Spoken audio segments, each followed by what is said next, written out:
El verdadero evangelio no es un evangelio encubierto, pero aun si nuestro evangelio está encubierto, entre los que se pierden está encubierto, pues el Dios de esta edad presente ha cegado el entendimiento de los incrédulos para que no les ilumine el resplandor del evangelio de la gloria de Cristo, quien es la imagen de Dios. 2 Corintios 4, 3 y 4. Pablo había estado hablando acerca de Moisés, de cuando se cubría su cara con un velo. Nuestro evangelio no tiene ningún velo, sino que muestra a los hijos de los hombres toda la gloria de su rostro. Oh, que pudieran mirarlo fijamente y ver en él su propia salvación y la gloria del Señor. Observen de entrada la confianza con la que Pablo habla. Es evidente de manera categórica que no tiene la menor duda de que el evangelio que él proclama es verdaderamente cierto, más aún que es verdadero de manera tan manifiesta que si los que lo han escuchado no lo aceptan, debe ser porque el Dios de este mundo ha cegado sus mentes. El acento de la convicción hace que cada palabra sea muy enfática. Él cree y está seguro y plenamente convencido que aquellos que no creen deben estar bajo la esclavitud del diablo. Este no es el estilo ordinario en que el Evangelio es predicado hoy en día. Escuchamos a muchos hombres que se disculpan cortésmente por afirmar algo como cierto, pues temen que se piense de ellos que son fanáticos y de mente estrecha. Tratan de demostrar cosas que son tan claras como la luz del día y de apoyar con argumentos lo que el propio Dios ha dicho, como si el sol necesitara de velitas para ser visto, o como si Dios necesitara el apoyo del razonamiento humano. El apóstol no asumió una posición defensiva de ninguna manera. Llevó la guerra a las filas enemigas y puso sitio a los incrédulos. Traía una revelación de Dios, y cada una de sus palabras planteaba un reto a los hombres. Esta es la palabra de Dios, tienen que creerla, porque si no lo hacen, incurrirán en pecado y probarán que están perdidos y que están bajo la influencia del diablo. Cuando el Evangelio era predicado en ese estilo real, prevalecía con poder y aniquilaba toda oposición. Por supuesto que algunos ponían objeciones. ¿Qué va a decir este charlatán? Era una pregunta común. Pero los mensajeros de la cruz ponían un alto a los que objetaban, pues simplemente seguían declarando el Evangelio glorioso. Su única palabra era: esto viene de Dios. Si creen, serán salvos. Si lo rechazan, serán condenados. No mostraban escrúpulos al respecto, sino que hablaban como hombres que creían en su mensaje y estaban convencidos de que el mensaje dejaba a los incrédulos sin excusa alguna. Nunca alteraron su doctrina o suavizaron el castigo por rechazarlo. Como fuego en medio de la hojarasca, el Evangelio consumía todo lo que estaba a su alrededor cuando se predicaba como la revelación de Dios. Hoy no se propaga con la misma velocidad porque muchos de sus maestros han adoptado, según ellos, métodos más sofisticados, tienen menos certidumbre y más indiferencia, y por lo tanto razonan y argumentan allí donde deberían proclamar y afirmar.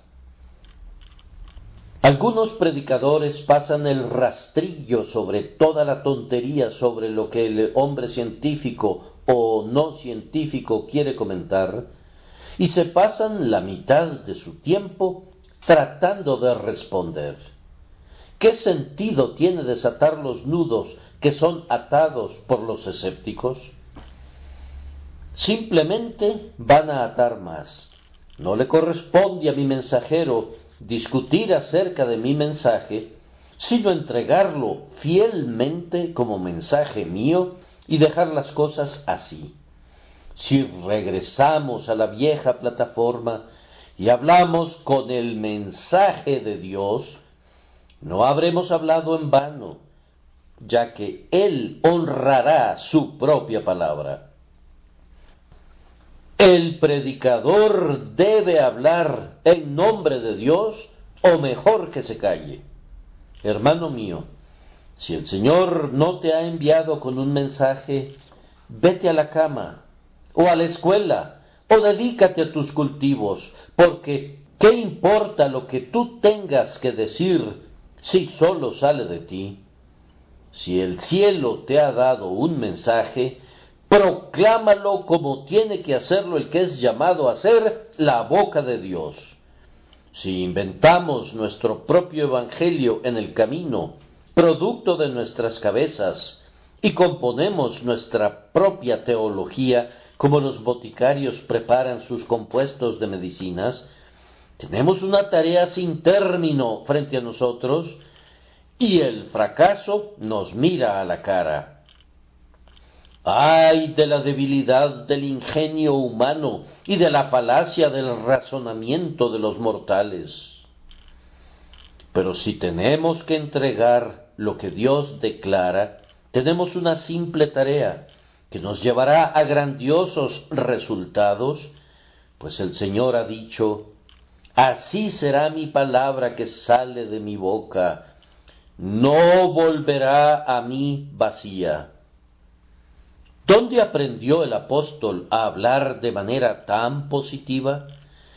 En el primer versículo de este capítulo nos dice: por esto, teniendo nosotros este ministerio según la misericordia que nos fue dada, no desmayamos. Él mismo había sido una vez un perseguidor y había sido convencido de su error cuando se le apareció el Señor Jesús. Este fue un gran acto de misericordia. Ahora él sabía que sus pecados le habían sido perdonados. Él sentía en su propio corazón que era un hombre regenerado, cambiado, limpiado, creado de nuevo, y esto era para él una evidencia contundente que el Evangelio era de Dios. Para él, de cualquier manera, el Evangelio era una verdad comprobada, que no necesitaba ninguna otra demostración que el efecto maravilloso que había ejercido sobre él. Habiendo recibido él mismo la misericordia, juzgaba que otros hombres también necesitaban esa misericordia igual que él, y que el mismo Evangelio que había traído luz y consuelo a su propia alma, les traería la salvación también a ellos. Esto le animaba para su trabajo. Esta conciencia que tenía le impulsaba a hablar como alguien que tiene autoridad. No dudaba en lo más mínimo, pues hablaba lo que había experimentado. Ah, amigos, nosotros no solamente entregamos un mensaje que creemos que es de Dios, sino que decimos lo que ha sido probado y comprobado dentro de nuestras propias almas. Para un predicador no convertido, debe ser un aprieto terrible, pues no tiene la evidencia de la verdad que proclama. Un hombre que no conoce el efecto del Evangelio en su propio corazón Debe soportar mucha ansiedad cuando predica el Evangelio. En realidad, ¿qué sabe del Evangelio si nunca ha sentido su poder? Pero si ha sido convertido por su mediación, entonces tiene mucha confianza y no será perturbado por las preguntas y estratagemas de los que se le oponen. Su conciencia más íntima lo fortalece durante la predicación del mensaje.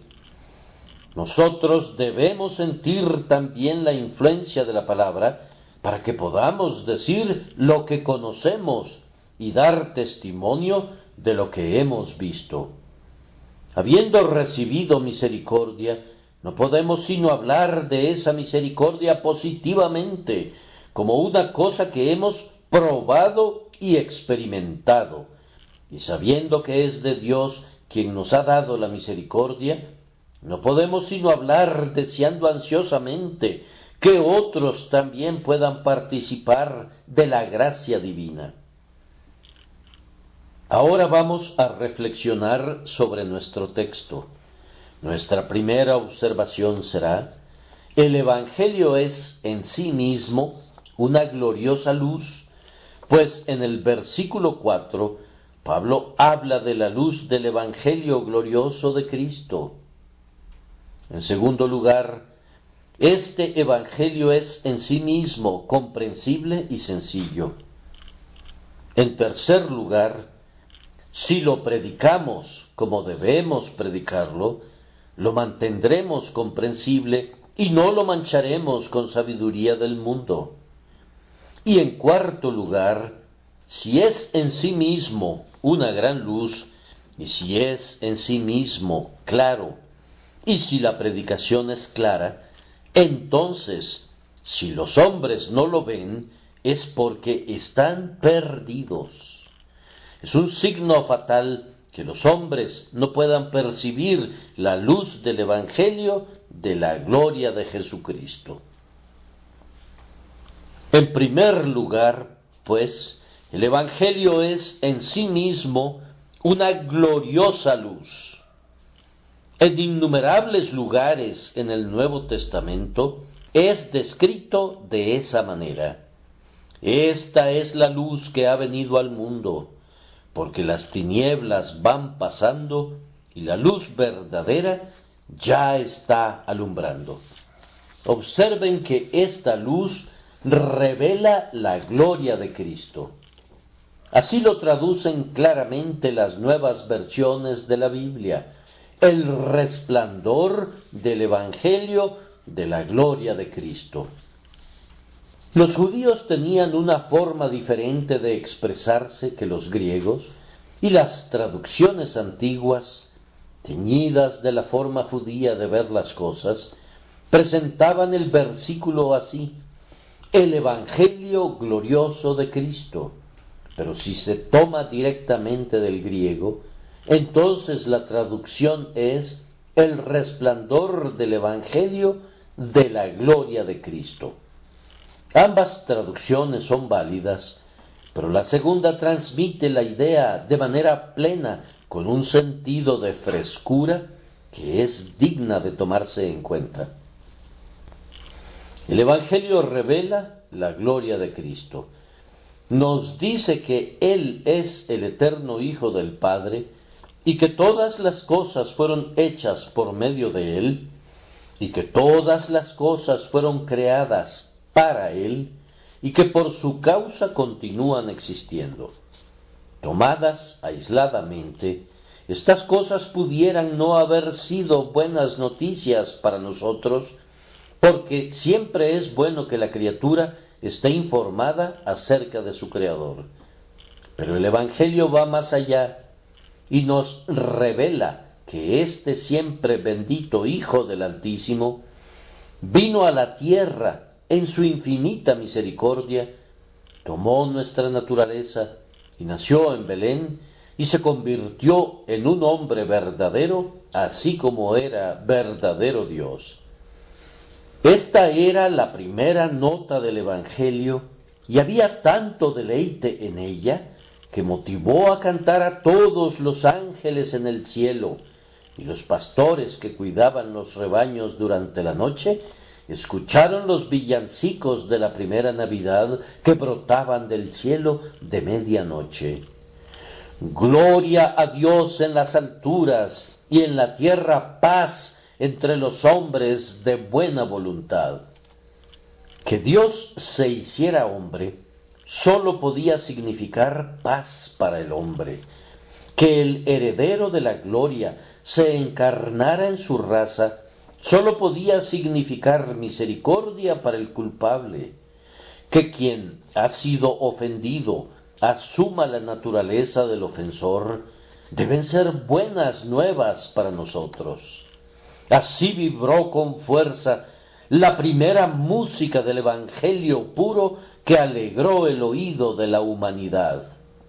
El Señor Dios omnipotente se convirtió en Emmanuel, que significa Dios con nosotros, porque un niño nos es nacido, un hijo nos es dado, y el dominio estará sobre su hombro. Se llamará su nombre Admirable. Este es el principio del Evangelio de la gloria de Cristo. Él obtuvo una mayor gloria al despojarse de su divina gloria.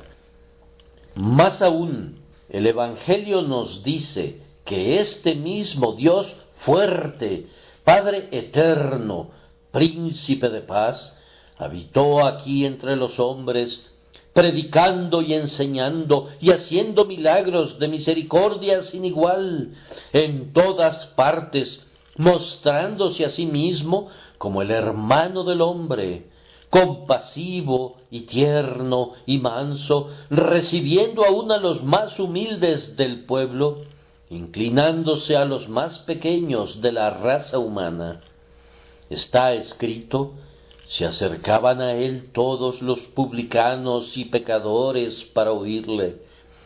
Y de nuevo tomó a los niños en sus brazos y los bendijo y dijo: dejad a los niños venir a mí y no les impidáis. Hubo una buena nueva acerca de todo lo que él hizo, y una gloria que los hombres que son puros de corazón ven y admiran. Su vida fue una buena nueva, era algo nuevo y lleno de gozo, que Dios habitara entre los hombres y que fuera hallado en condición de hombre. El Dios que odia el pecado y cuya ira se enciende contra la iniquidad, habitó entre los pecadores y vio y palpó sus perversos caminos y rogó por ellos: Padre, perdónalos. Su gloria consistía en ser tan paciente, tan manso, tan abnegado, a la vez que era justo y verdadero. Con toda propiedad, dijo Juan, y el Verbo se hizo carne y habitó entre nosotros, y contemplamos su gloria, como la gloria del unigénito del Padre, lleno de gracia y de verdad. Pero la campana mayor del Evangelio, que suena con la más clara nota, es que este Hijo de Dios, en el cumplimiento del tiempo, se entregó a sí mismo por nuestros pecados, haciendo la ofrenda de toda su naturaleza humana como una propiciación por la culpa de los hombres. Aquí hay una gloria suprema de amor. ¡Qué espectáculo era verlo en el huerto, oprimido con toda nuestra carga de culpa, hasta que el sudor de sangre se hizo manifiesto en él! Verlo soportando ese tremendo peso en el madero, y allí, colgado en medio de agonías de muerte, aguantando el abandono de su padre con todas las densas nubes de tinieblas como su consecuencia, muriendo él, el justo por los injustos, para llevarnos a Dios. Era la gloria de Cristo encontrarse allí despojado de toda la gloria. Y este es el evangelio que predicamos, el evangelio de la sustitución, que Jesús tomó el lugar del pecador y pagó por el pecador lo que se le debía a la ley de Dios por causa de la transgresión del hombre. Proclamen en medio de los gentiles que el Señor reina desde el madero. Despliega la bandera, déjala que ondee hacia el cielo y hacia el mar, en lo alto y a lo ancho. Nuestra gloria solo en la cruz, nuestra esperanza el crucificado. El hombre no podría recibir nuevas de mayor gozo que las que le avisan que el Dios encarnado ha cargado con los pecados del hombre y ha muerto en su lugar. Sin embargo, hay otra nota, porque Él, que murió y fue enterrado, ha resucitado de los muertos y ha llevado nuestra naturaleza arriba a la gloria, y con ella se viste a la diestra del Padre. Su amante corazón todavía está ocupado en la misma actividad que lo trajo aquí abajo. Por medio de su intercesión, Él está salvando a los pecadores que compró con su sangre. Él puede salvar completamente a los que vienen a Dios por medio de Él, puesto que Él vive para siempre para interceder por ellos. Este es el evangelio de la gloria de Cristo. Es la gloria de nuestro Señor ser el mediador entre el hombre y Dios, intercediendo por los injustos, usando como su argumento contundente la sangre que Él ha derramado. Pero no debo hacer de lado el hecho de que quien ahora intercede por los pecadores en la gloria, vendrá pronto otra vez para juntar a los suyos en Él, para llenarlos de la plenitud de su gloria y para llevarlos para estar con Él arriba donde Él se encuentra. Hay una asombrosa luz en el Evangelio, tanto para el futuro como para el presente. Nos revela la gloria de Cristo, la gloria del amor, la gloria de la misericordia, la gloria de una sangre que puede hacer blanco lo que es más negro, la gloria de una intercesión que puede hacer aceptable la oración más pobre, la gloria de un Salvador que ha triunfado y que vive, quien, habiendo puesto su mano en la obra, no fallará ni se desanimará hasta que todos los propósitos del amor infinito hayan sido alcanzados por Él. Este es el Evangelio de la gloria de Cristo, y su luz es muy clara y brillante. Ahora se nos muestra una segunda verdad. El Evangelio es una luz que revela a Dios mismo, pues de conformidad a nuestro texto, el Señor Jesús es la imagen de Dios. ¿No dijo Jesús, el que me ha visto al Padre? Pues, primero que nada, nuestro Señor Jesús es la imagen de Dios en este sentido, que es esencialmente uno con Dios. Él es el resplandor de su gloria y la expresión exacta de su naturaleza. Él es Dios verdadero de Dios verdadero, como lo establece el credo, y yo no sé cómo expresar mejor esa idea. Nuestro Señor mismo dijo, yo y el Padre uno somos. Pero el texto contiene algo más que eso.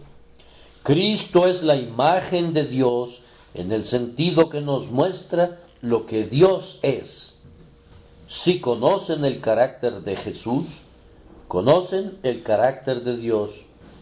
Dios mismo es invisible y no puede ser visto por el ojo de ningún mortal, ni puede ser comprendido por una mente finita. De hecho, no puede ser conocido verdaderamente de ninguna manera, excepto por la enseñanza del Espíritu Santo. Pero todo lo que puede conocerse de Dios está claramente escrito con letras mayúsculas en la persona de Jesús. ¿Qué más alto concepto de Dios pueden tener?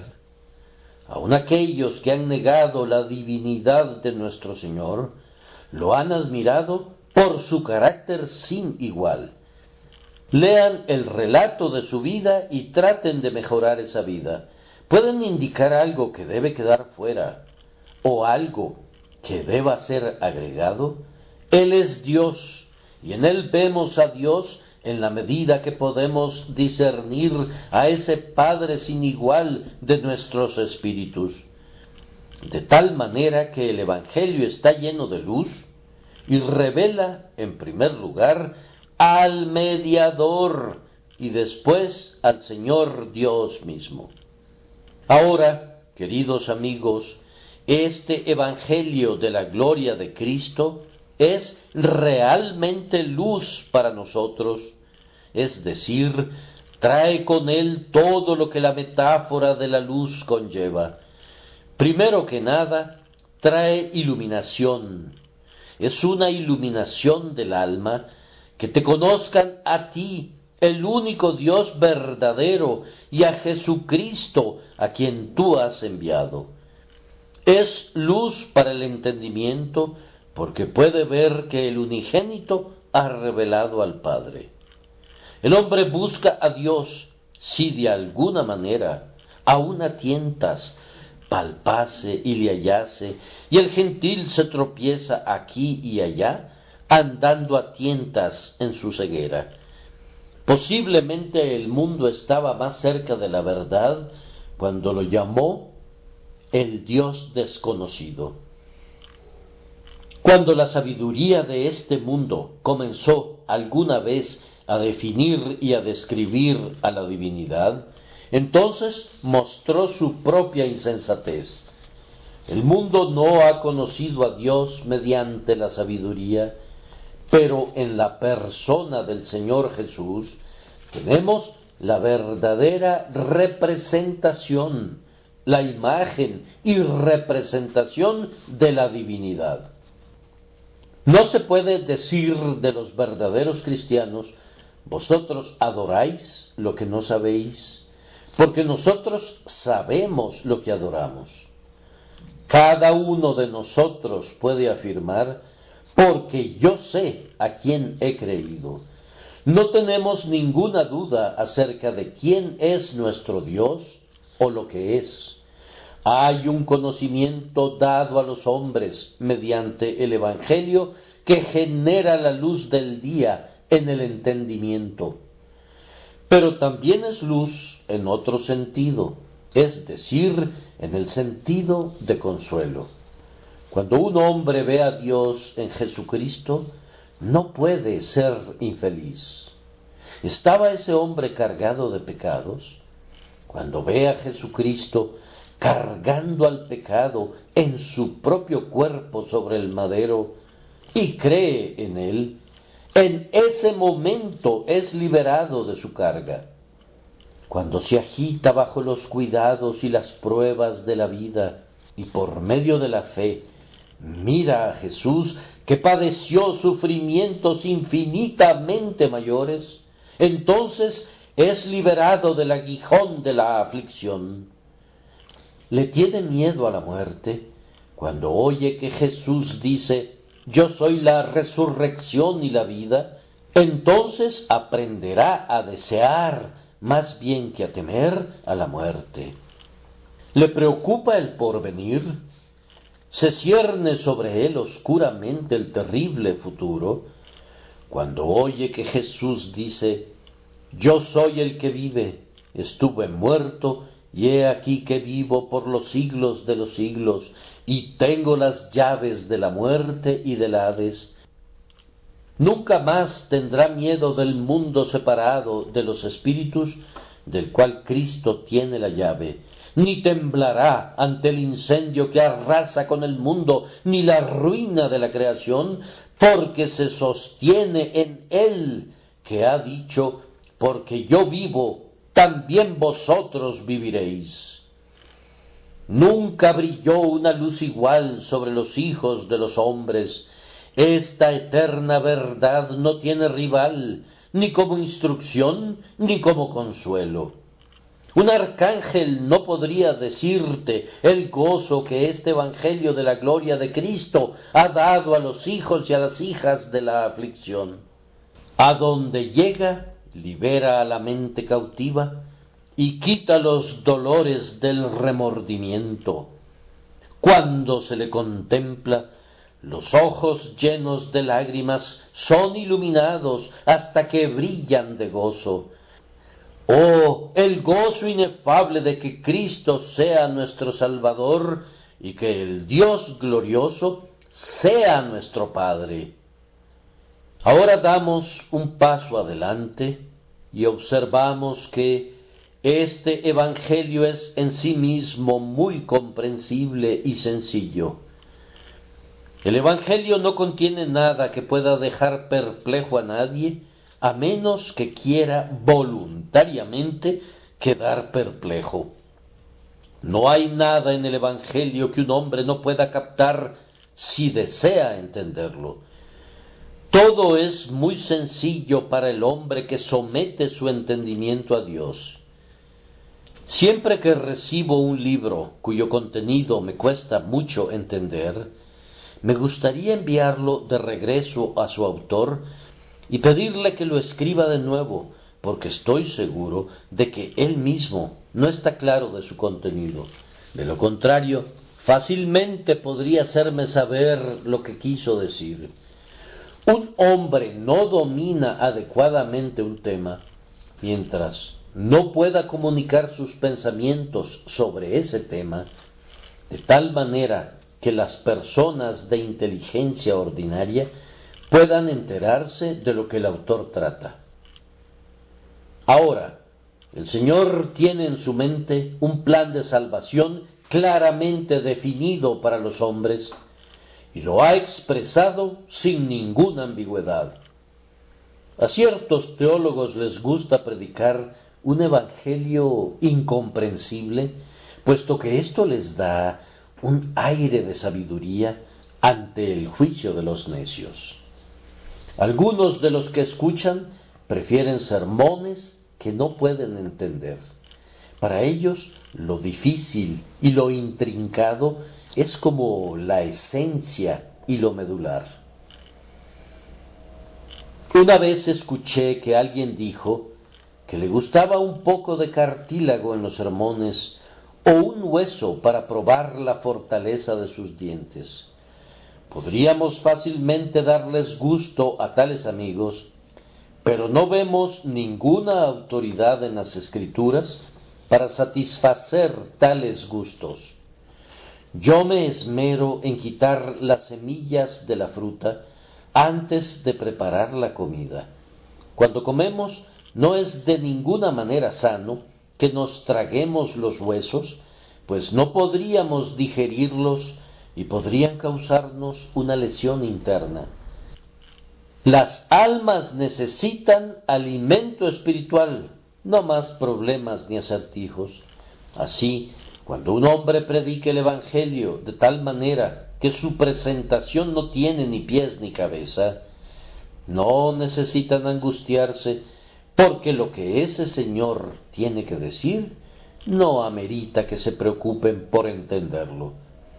Si es el propio Evangelio del Señor, los que son hacedores de la voluntad del Señor pueden entenderlo, y si no pueden entenderlo, entonces no es el Evangelio de la gloria de Cristo, sino un evangelio de invención humana. El verdadero evangelio es la sencillez misma. Escuchen, que Dios haya venido entre los hombres y haya tomado nuestra naturaleza es un misterio de tal magnitud que no sabemos cómo pudo ser. Bendito sea Dios, No queremos saber cómo sucedió. Solo sabemos que ocurrió y ese hecho es suficiente para nosotros. Entendemos que el Verbo se hizo carne y habitó entre nosotros y nos gozamos en ello. Observen la doctrina de la expiación. Esto también, como un hecho, es lo suficientemente sencillo. ¿Cómo fue justo que Cristo sufriera en nuestro lugar y que su sufrimiento fuera una expiación por nuestros pecados?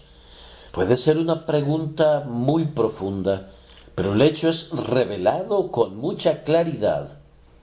No creo que la sustitución sea un misterio que aturda, pero otros lo creen así.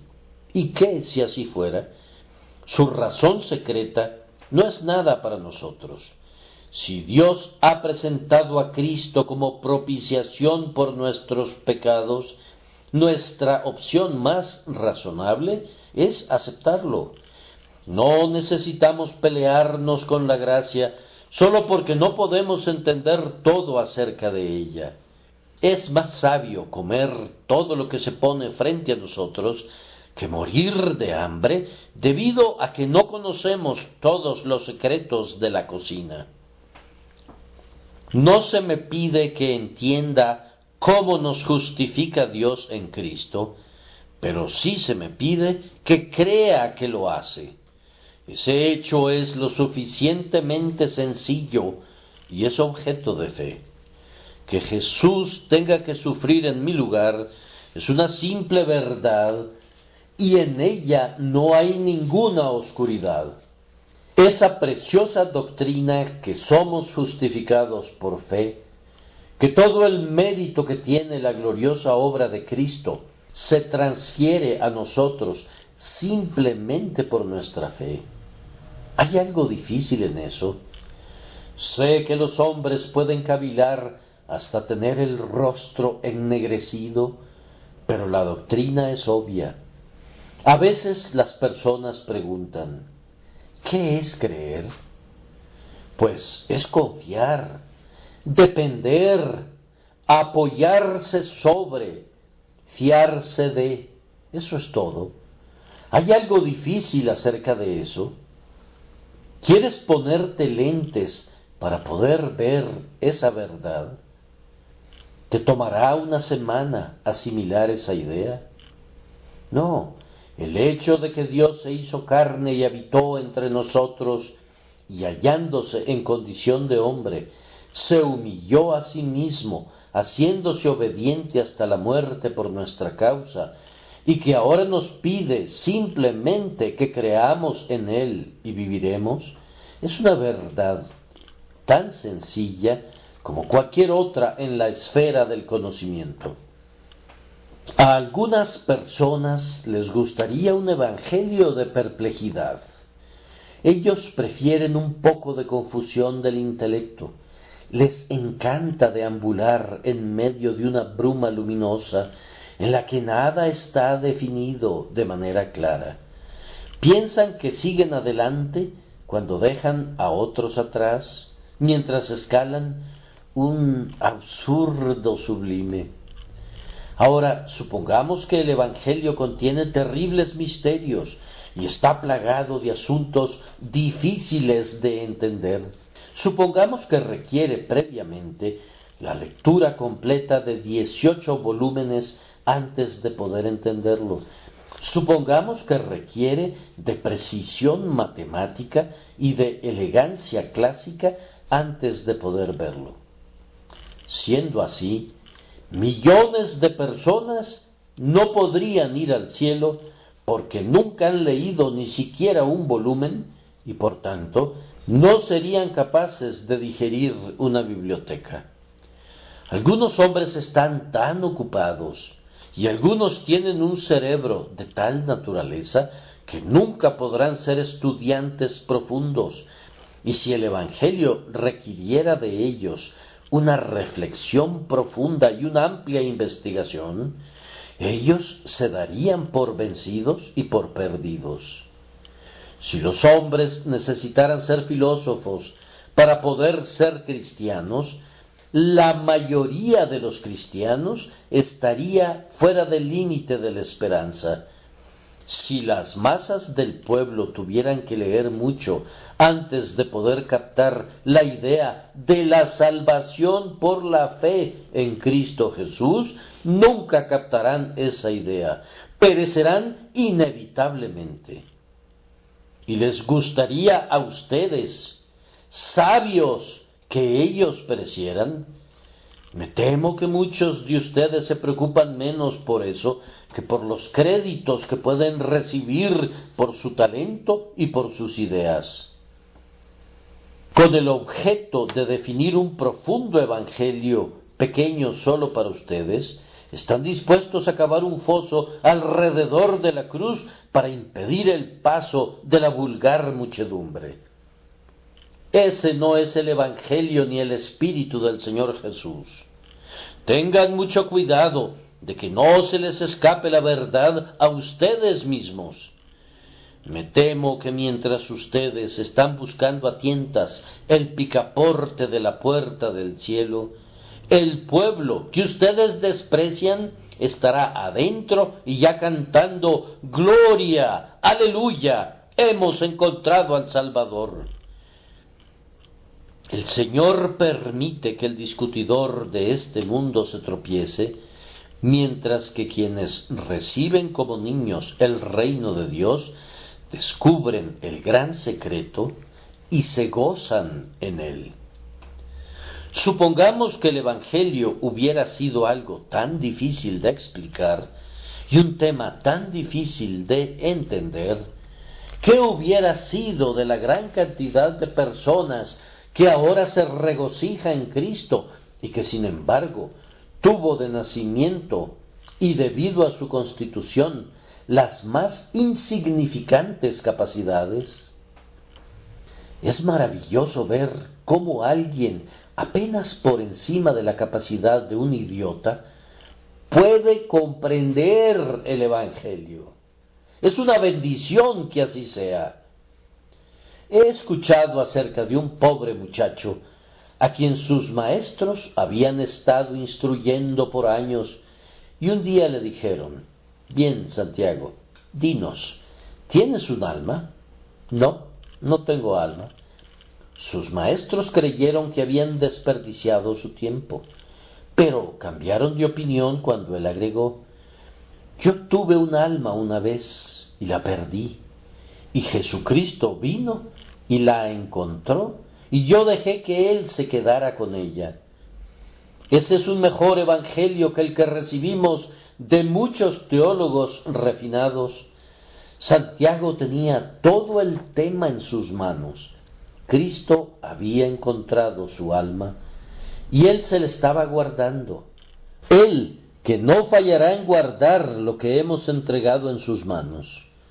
Aplaudimos de gozo porque el Evangelio revela el camino directo del hombre al cielo y hace sabio para la salvación al más analfabeta. El pastorcito de la llanura de Salisbury puede entender el Evangelio de la misma manera que el obispo de la catedral de Salisbury, y la hija del lechero puede sentir su poder tan plenamente como una princesa. Supongamos que el Evangelio fuera difícil de entender. ¿Qué haríamos en nuestro lecho de muerte?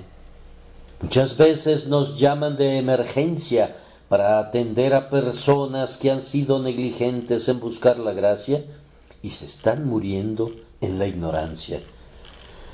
Es una tarea terrible para nosotros tener que explicarles el camino cuando ya están entrando en el oscuro descenso a la muerte. Cuando la lámpara aún arde, tenemos esperanzas y por tanto procedemos a explicar el camino por el cual el pecador puede retornar a Dios. ¿Acaso no es bueno tenerlo resumido en pocas frases y poder expresarlo con palabras comunes? Les decimos que Jesucristo vino al mundo para salvar a los pecadores, y que cualquiera que crea en él no morirá, sino que vivirá para siempre. ¿Qué podríamos hacer si el Evangelio no fuera así de simple? Tengo que tener una carretilla y llevarla conmigo de arriba para abajo y llevar a cada moribundo media docena de folios en latín. Nada de eso. Estos versos de Cowper, citados muy a menudo, plantean la sencillez del Evangelio y reprenden a quienes lo rechazan por esa razón. Oh, cuán diferente del complicado trabajo del hombre es el sencillo plan del cielo, sin artificios, sin complicaciones. No tiene gracias falsas que puedan engañar, ni postizos ornamentos que congestionen su estructura. Libre de ostentación y de debilidad, se extiende como la bóveda celeste que contemplamos, majestuoso en su propia sencillez. Inscritas arriba del portal a lo lejos, destacan como el brillo de una estrella, legibles sólo con la propia luz que dan, las palabras que dan vida: cree y vive. Muchos, ofendidos por lo que les debía agradar, desprecian la dirección sencilla y así están perdidos. El cielo así descrito, claman con orgulloso desdén, increíble, imposible y sin sentido. Se rebelan porque es muy fácil obedecerlo y se burlan por gusto del camino lleno de gracia. En tercer lugar, si lo predicamos como debemos predicarlo, lo mantendremos comprensible. Pablo dijo expresamente: así que, teniendo tal esperanza, actuamos con mucha confianza. Y dijo también: ni mi mensaje ni mi predicación fueron con palabras persuasivas de sabiduría, sino con demostración del Espíritu y de poder. El apóstol Pablo era un pensador profundo, un hombre de un gran discernimiento y de una mente sutil.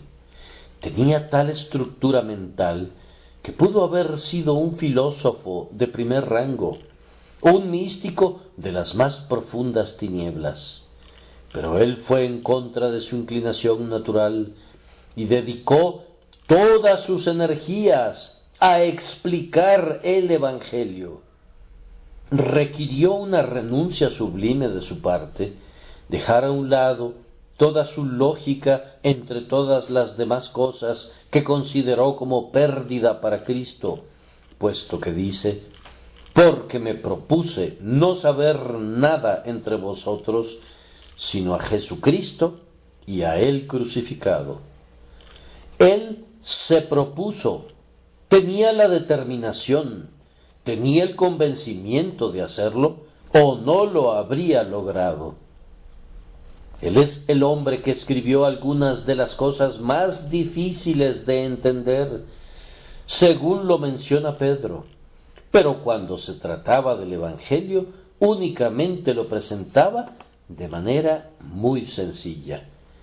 Era tierno con ellos, como una nodriza con su niño, y se hizo a sí mismo instructor de bebés, entregando la palabra con la sencillez que los niños requieren.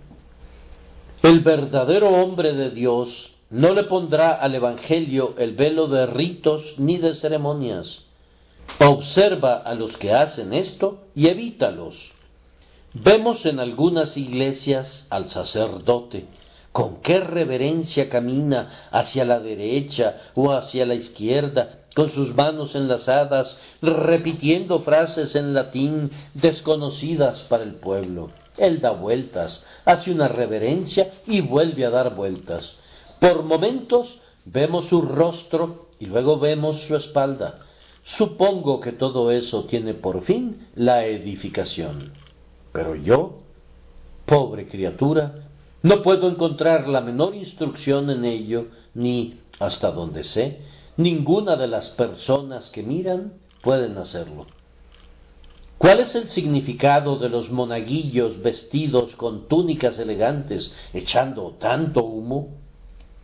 ¿Y qué significan esas flores y esas imágenes en el altar? ¡Cuán espléndida es esa cruz que adorna la espalda del sacerdote! Parece ser hecha de rosas. La gente mira y algunos se preguntan ¿dónde consigue esos ornamentos? Mientras otros hacen especulaciones acerca de la cantidad de cera que se consume cada hora. Y eso es todo. Cristo está escondido tras los velos de las señoras, si en verdad está allí. Conozco a muchos sacerdotes que no quisieran hacer todo eso, pero sin embargo esconden al Señor en un lenguaje rebuscado.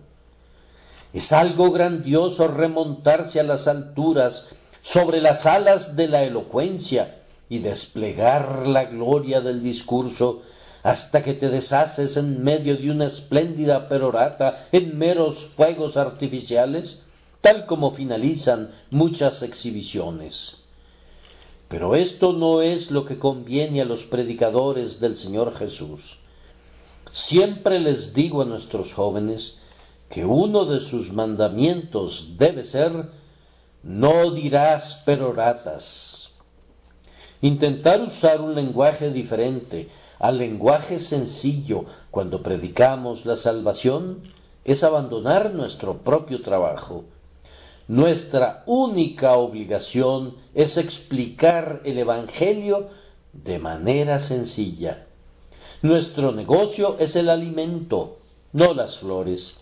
Que los ornamentos llamativos queden para el teatro o para el bar, donde los hombres buscan distraerse o donde debaten para ganar algo. O dejemos que todas estas pobres tonterías queden para el Senado, lugar donde los hombres defienden causas o denuncian de acuerdo a lo que convenga a su partido. No nos toca a nosotros convertir el peor argumento en el mejor, ni esconder la verdad bajo montañas de palabras. En lo que a nosotros toca, debemos escondernos detrás de la cruz y hacer saber a los hombres que Jesucristo vino para salvar a los perdidos, y que si creen en Él, serán salvos de manera inmediata y para siempre. Si no les hacemos saber esto, entonces no habremos dado en el blanco, sin importar la manera grandiosa en que nos hayamos comportado. ¿Qué? ¿Habríamos de convertirnos en acróbatas de palabras o malabaristas que hacen maravillas? Así, Dios es insultado, su evangelio es degradado y las almas son abandonadas a su perdición. Quisiera decir algo más bien personal en este momento y luego pasar a otro punto. Yo puedo decir con el apóstol: actuamos con mucha confianza y por tanto, si el evangelio que he predicado está encubierto, yo no le he puesto el velo. He usado palabras comunes cuando he creído que se entenderían mejor, y he dicho todo tipo de historias sencillas cuando he considerado que me servirían para dar a conocer el Evangelio. Nunca he usado palabras rebuscadas cuando he podido evitarlo.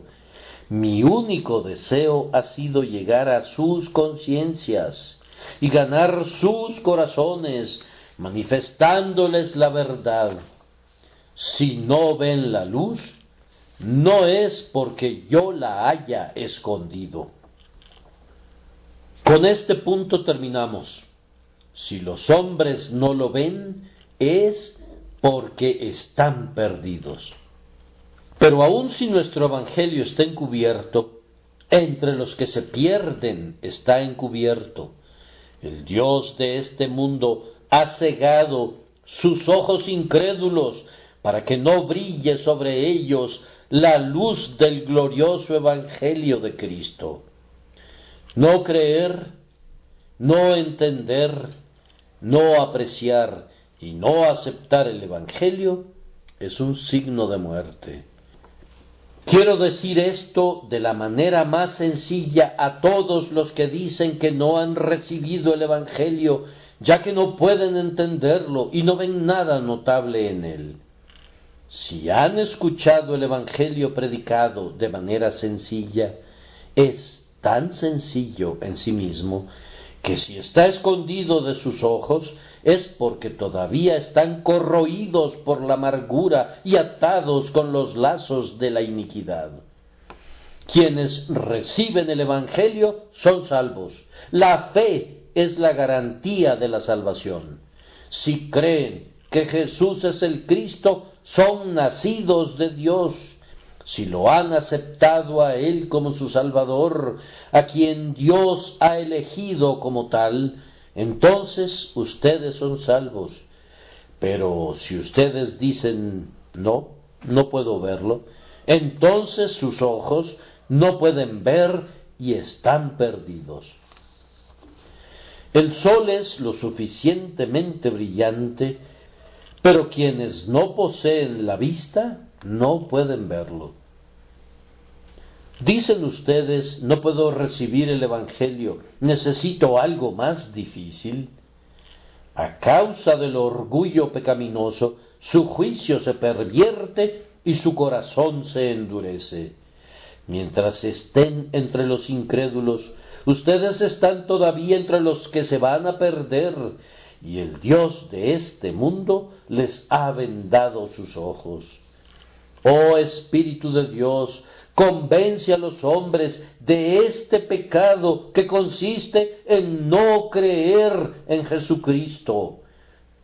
Yo no tengo capacidad de hacerlo, pero, te suplico que tú lo hagas. Que nuestro texto, como una aguda espada, haga un corte profundo y llegue hasta la conciencia.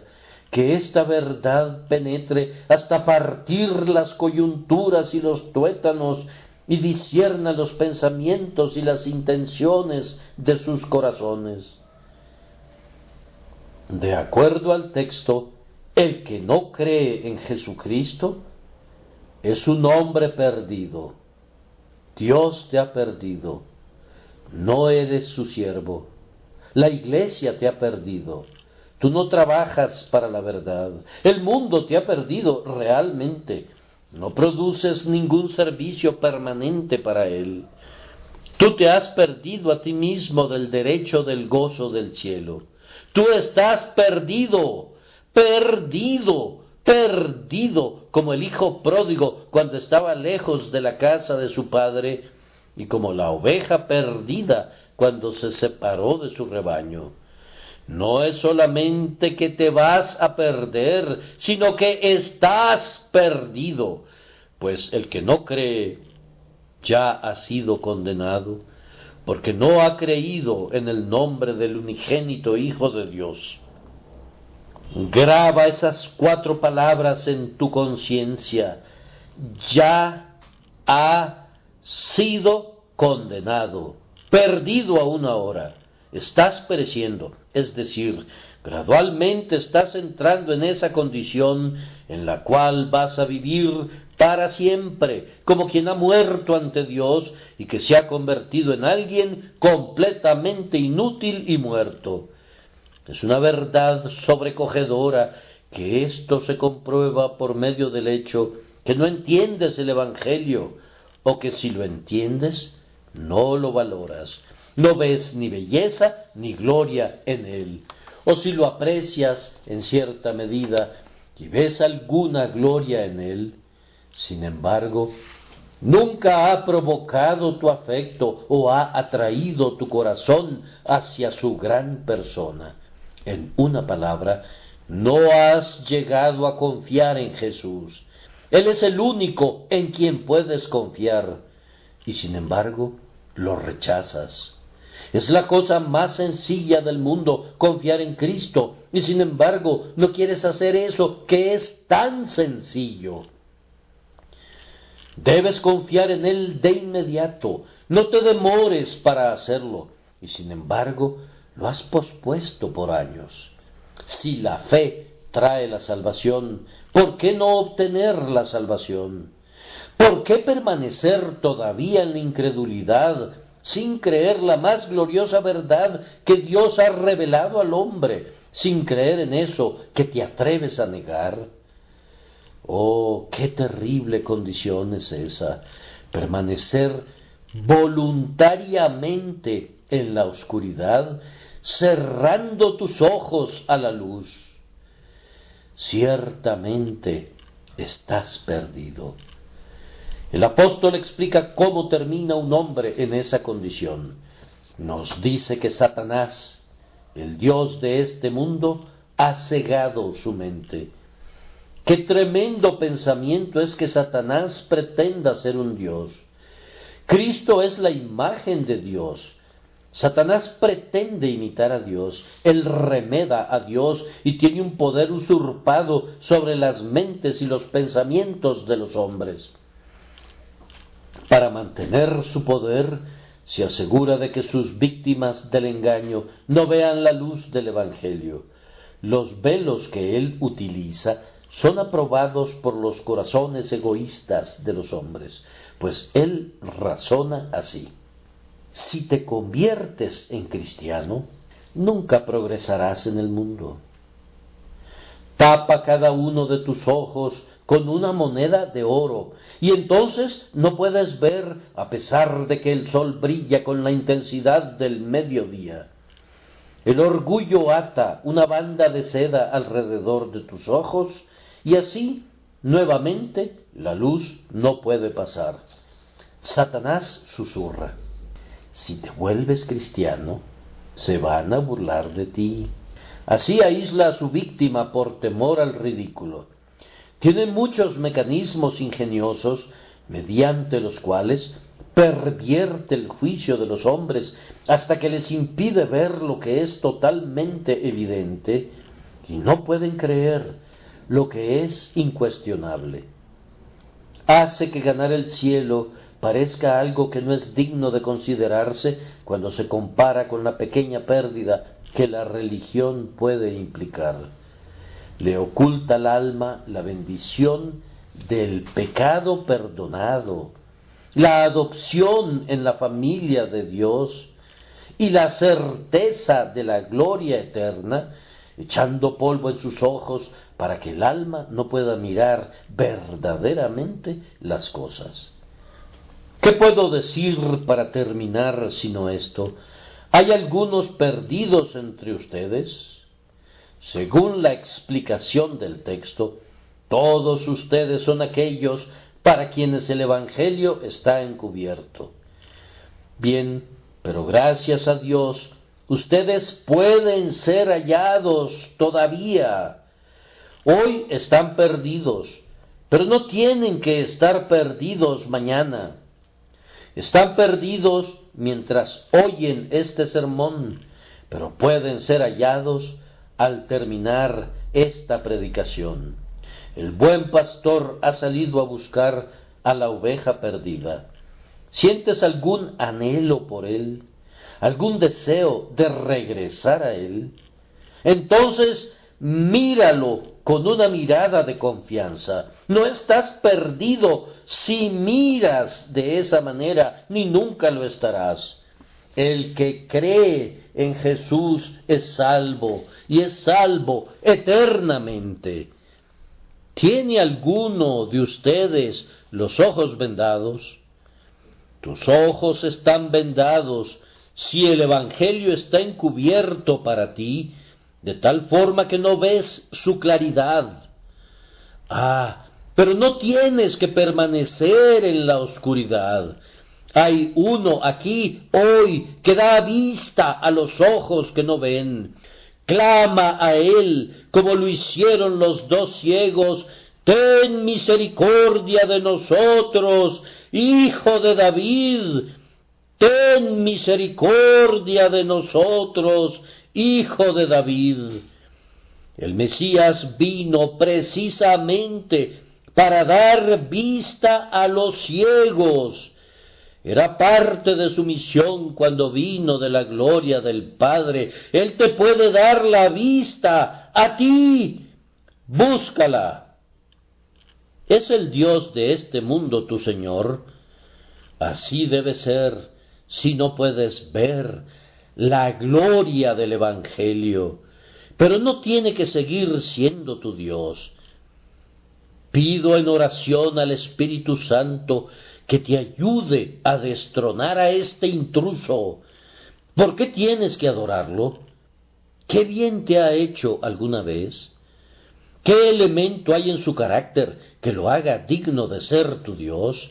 Rompe el yugo, rompe las cadenas que te mantienen en su esclavitud. El verdadero Dios se ha encarnado para liberarte y para destruir todas las obras del diablo. Se puede quitar cualquier cosa que te impida mirar la gloria de Dios en el rostro de Jesucristo. He sido enviado para decir en nombre de mi Señor, el que cree en Él no es condenado, el que cree y es bautizado será salvo. Venid pues, dice Jehová, y razonemos juntos, aunque vuestros pecados sean como la grana, como la nieve serán emblanquecidos, aunque sean rojos como el carmesí, vendrán a ser como blanca lana. Confía en el Salvador, confía en el Dios encarnado, confía en Él ahora y confía en Él de inmediato. Y aunque hace apenas un momento tú eras tan negro como la medianoche infernal, estarás tan limpio y brillante como el mediodía eterno del cielo. En un instante desaparecerán todos los pecados que te ha tomado 50 años acumular. Las transgresiones de todos tus días serán arrojadas bajo el mar y nunca serán vistas de nuevo. Solamente quiérelo y obedece, y sométete al Dios encarnado, que vive para siempre, para cuidar a quienes ponen su confianza en Él. Que el Señor los bendiga, queridos amigos, eternamente. Amén y amén.